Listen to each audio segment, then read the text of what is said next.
S'il y avait un message à faire passer en France, ce serait peut-être celui-là. Arrêtez de penser que les résidents français en Thaïlande sont des privilégiés. À 95%, c'est faux.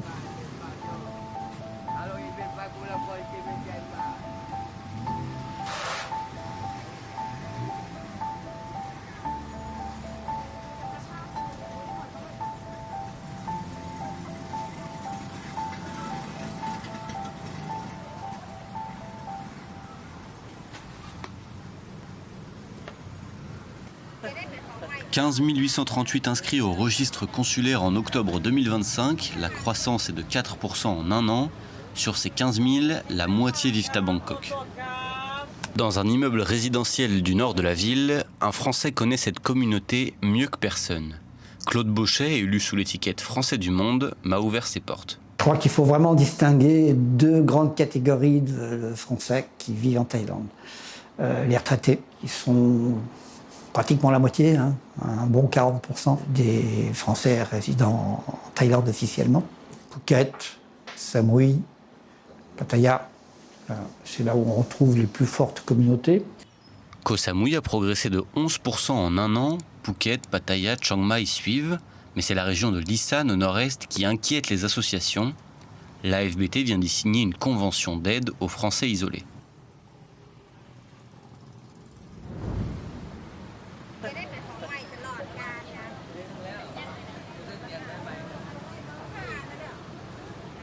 Ancien cuisinier au Club Med, ancien boulanger, Philippe, 65 ans, a posé ses valises à Bangkok il y a maintenant 2 ans. Il m'a donné rendez-vous dans son café habituel pour me parler de son rêve, devenu réalité. J'avais toujours cette image de la Thaïlande. C'est un truc de fou, quoi. Ça t'imprègne la tête, tu te dis mais c'est pas possible, quoi.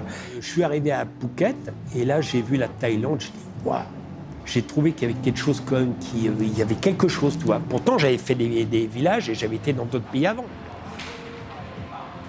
Parce qu'en fait, ce qu'il faut savoir, quand tu vas dans un pays étranger comme ça, il ne faut pas arriver. C'est fini l'époque où c'est que tu arrives avec ton sac à dos et ton passeport. Ça, c'était une époque. Au jour d'aujourd'hui, c'est plus facile. Donc, tu ne peux pas arriver du jour au lendemain comme ça avec ton sac à dos et te dire, bon, je vais m'installer. Dans la 1 qui va fonctionner sur 50 ou 100 et encore, je ne sais même pas, quoi. Les personnes arrivent en Thaïlande parce qu'ils sont venus en vacances 1 fois, 2 fois, 3 fois, et puis ils décident de venir s'y installer parce que la vie y est douce. Sauf qu'ils oublient de préparer leur arrivée. Et donc, cet oubli de préparation, ils vont en subir les conséquences à leur arrivée. Ça fait 8 mois que je suis avec elle, tout se passe bien, et en plus, elle ne m'a jamais réclamé d'argent. Alors, pour une Thaï, ça existe. Hein. Les Thaïs, elle travaille, elle a son travail et tout, et elle n'a pas besoin d'avoir quelqu'un pour l'entretenir. Elle n'est pas avec moi pour mon argent, surtout que je ne suis pas riche, moi. Pour obtenir un visa retraite en Thaïlande, il faut bloquer 800 000 bahts sur un compte local, soit environ 22 000 €, ou justifier d'une pension d'au moins 1 700 € par mois. Je touche 1 200 € par mois de retraite, 50% de ce que je touchais comme salaire. Avec sa pension, il n'a besoin de bloquer que 7 600 €. On va dire 650 € par mois de loyer, électricité, femme de ménage et Internet. Et il me reste en gros 350 € par mois pour vivre en Thaïlande. En vivant normalement à la Thaï, tu vis bien.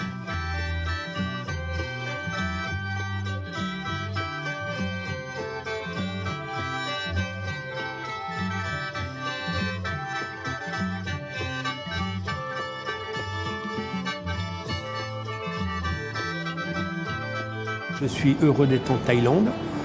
C'était mon rêve quand je travaillais. Je ne savais pas si ça allait marcher.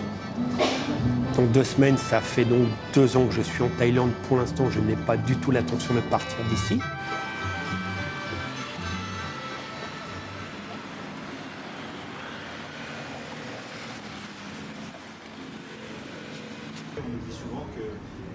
Pascal Imbert est arrivé en Thaïlande pour entreprendre. Je l'ai rencontré lors du premier café de l'entraide de l'AFBT, une association d'aide aux Français en difficulté. Il en est le vice-président. Je voulais ouvrir un restaurant, donc j'ai ouvert à Koh Samui en 2014 un restaurant semi-gastronomique qui n'a pas vraiment marché. Et ensuite, on a transformé le restaurant en lounge, cocktail lounge. Ça a bien marché. jusqu'au Covid. En 2020, la Thaïlande ferme ses frontières, le tourisme s'effondre, 0 entrée pendant 18 mois. Pour les entrepreneurs français qui vivent du flux touristique, c'est un arrêt de mort. Et j'ai été recruté par un groupe qui gère des massages en Thaïlande pour devenir le responsable opérationnel sur Koh Samui où ils avaient 3 établissements. On a développé Koh Samui, on a développé Bangkok, on a fait un certain nombre de choses.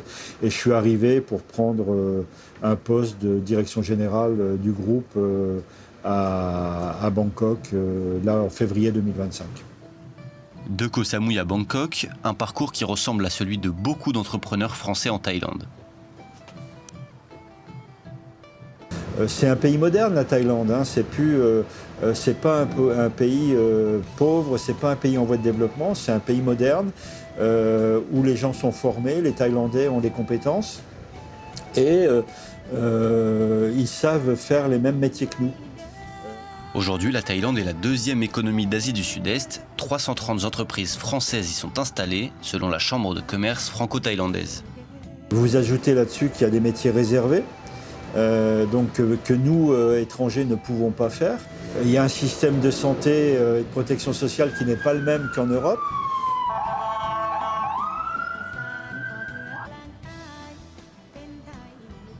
Quand vous êtes cartésien et que vous arrivez en Thaïlande, il faut accepter de ne plus l'être.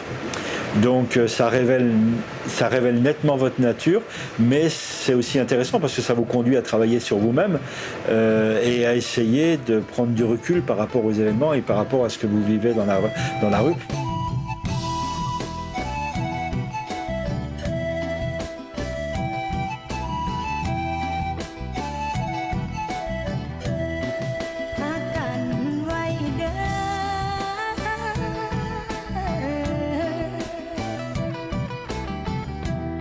Parmi les Français de Thaïlande, une nouvelle génération apparaît, plus jeune, venue pour un stage ou un premier emploi.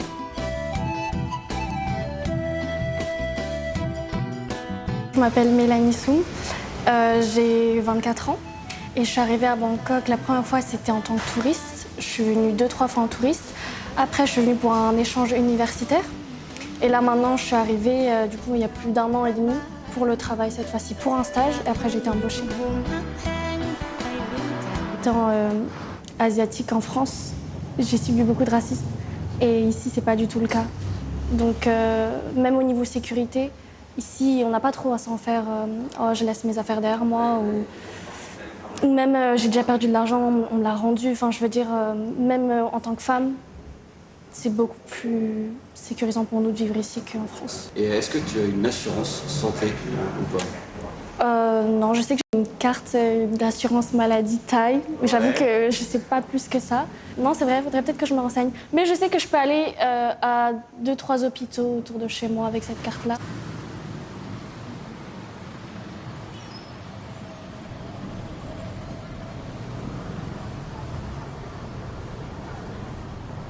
Toutes ces personnes vont découvrir toutes ces difficultés au fur et à mesure, et il y en a un certain nombre qui vont, au fur et à mesure de leur découverte, tomber dans le trou.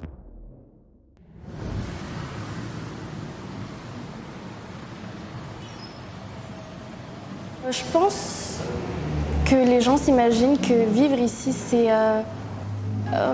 l'été toute l'année et que c'est les vacances, ce qui est faux.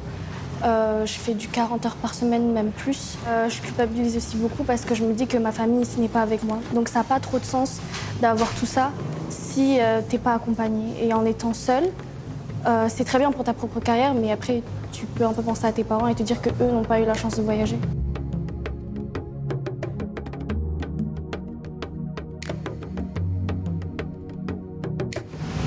Pas en France en tout cas. Pas en France ? Ça y est, c'est fini. Non, je crois que c'est fini, vraiment. C'est vrai ? Tout ce que j'entends de la France aujourd'hui, c'est assez négatif.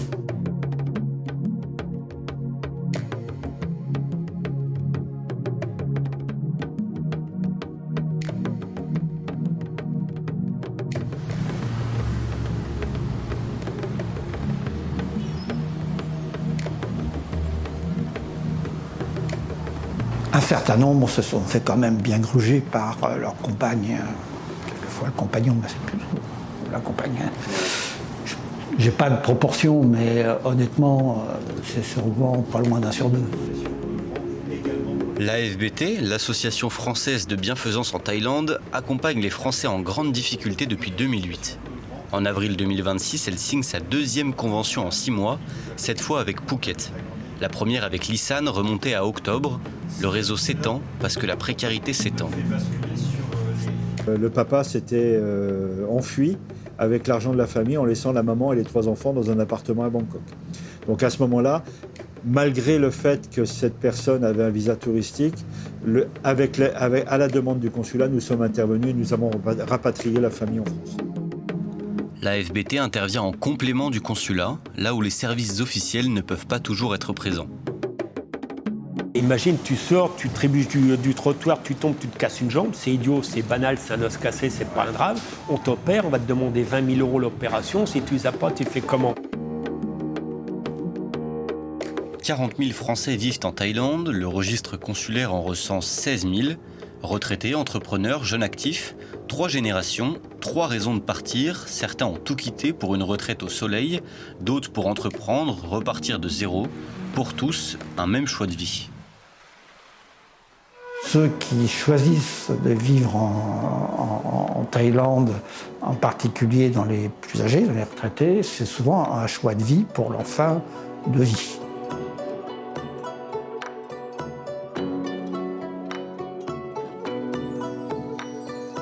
Eh bien, ça serait les deux pour moi. Ça serait un refuge et un Eldorado. Un refuge parce que la France, voilà, c'est plus que... Enfin, pour moi, c'est plus la France. Un Eldorado parce que par rapport à la France, tu vis bien ici.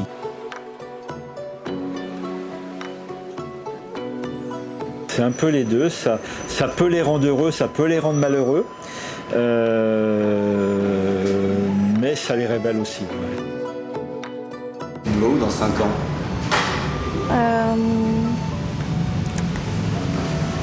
Pas en France en tout cas.